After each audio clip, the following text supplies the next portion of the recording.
Hey guys, what's going on? Welcome back to another video. In today's video, we're going to be doing something that I have been looking into a lot more recently, and that is installing an oil catch can on my Jeep.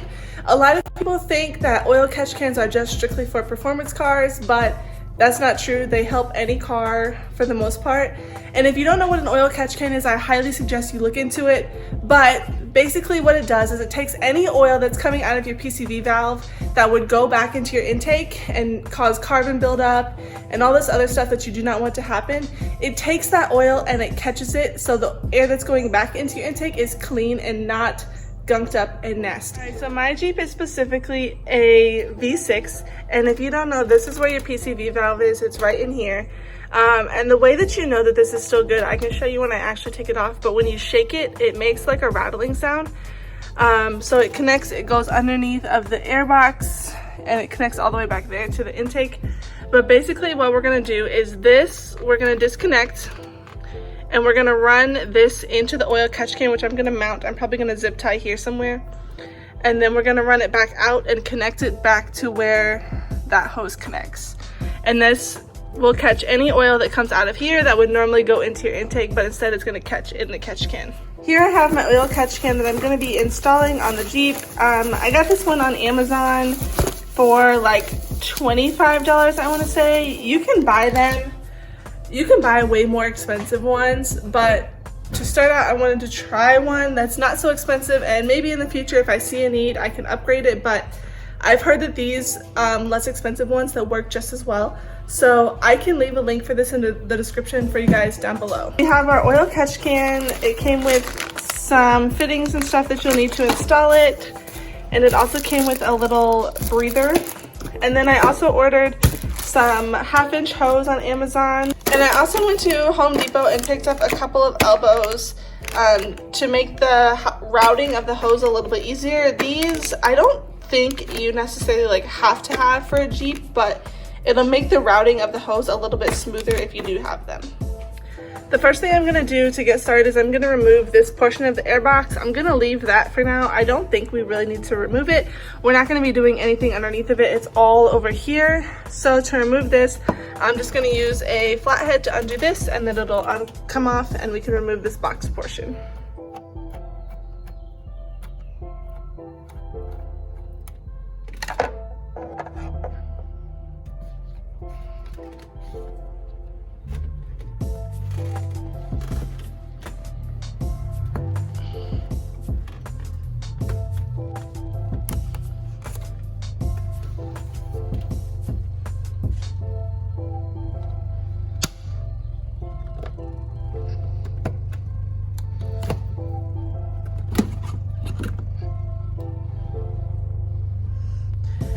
Basically what I'm gonna do is I'm going to remove where this hose attaches to the PCV valve, and I'm going to run an elbow so it turns to the left and then connects and another elbow back towards where I'm putting the catch can to the in portion, and then the out portion of the catch can is gonna go and connect back to where this PCV hose normally connects to. What we're gonna do here is disconnect this PCV valve and the hose that attaches that goes under your intake here.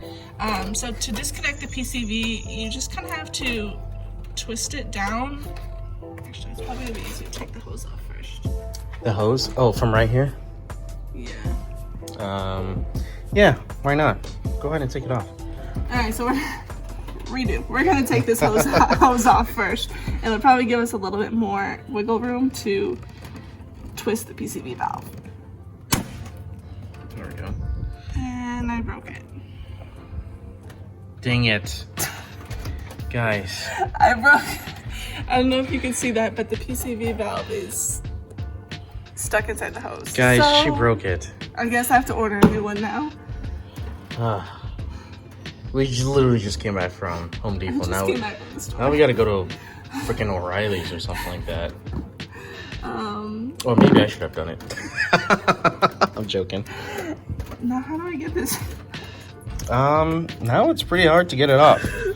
Let me see. You just kind of twist it with your hand. You just have to twist it and it's supposed to come out. Actually, can you grab one of those pincher things from there and then just grab it and like twist it? Oh man, look at that oil, guys. This is what is going into your intake manifold and your engine valves and piston heads. Look at that. Also, can I just say, don't mind these valve covers because they're pretty gross. That's a job that I've kind of been dreading because that's not an easy job to do. As you guys can see, if you look in the engine bay, there's all kinds of stuff on top of your valve cover. So you have to move all of this out of the way in order to get to it, but this is like... It's caked. It's caked. So that is... Stay tuned for that video. Yeah. Might as well sell this. I'm joking. So just pull it out. I just turned it and it should just pull out now.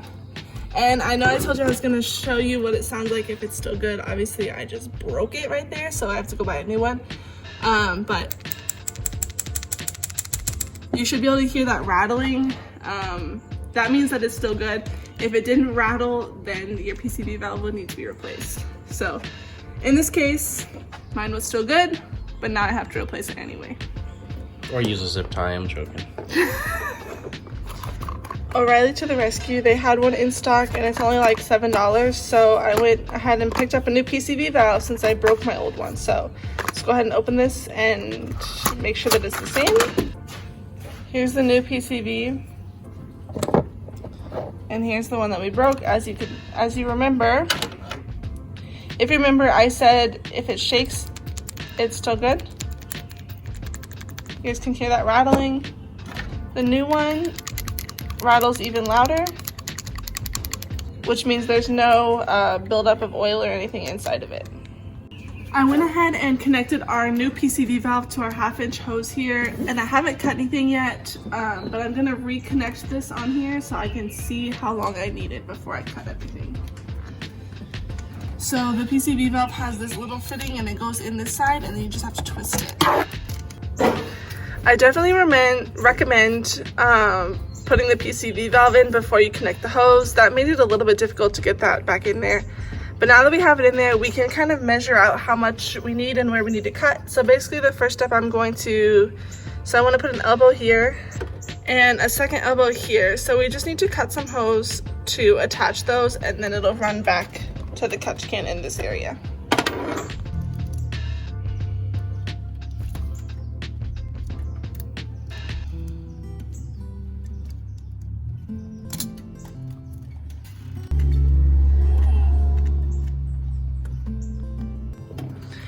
Here's what I've come up with so far. So basically the fittings that I bought were actually not the right size, but we made it work. So we have 1/2-inch to 3/8, and then it's going into the catch can, which I am going to zip tie right about in here somewhere. And I'm gonna run 1/2-inch out of the catch can back into where we disconnected that PCV valve. Catch can is all the way installed. As you can see, this is where those elbows were that we were showing you, and it goes into the catch can. It's labeled in, and then this one going out goes back and connects to where the hose from the PCV valve connected to. So it's all set up and ready to go, and I zip tied it right here with a couple of zip ties. It's not going anywhere. And then this piece screws on the bottom. So right now it's closed, and whenever you're going to drain the catch can, you just turn it down and it opens and it'll drain whatever oil that is in the catch can. It's done, everything is all buttoned up. We just have to put the air box back on and make sure that when you put the air box back on, you reconnect this little hose. But other than that, this is how it's gonna be looking. It's nice and kind of discreet, like out of the way, not super obvious.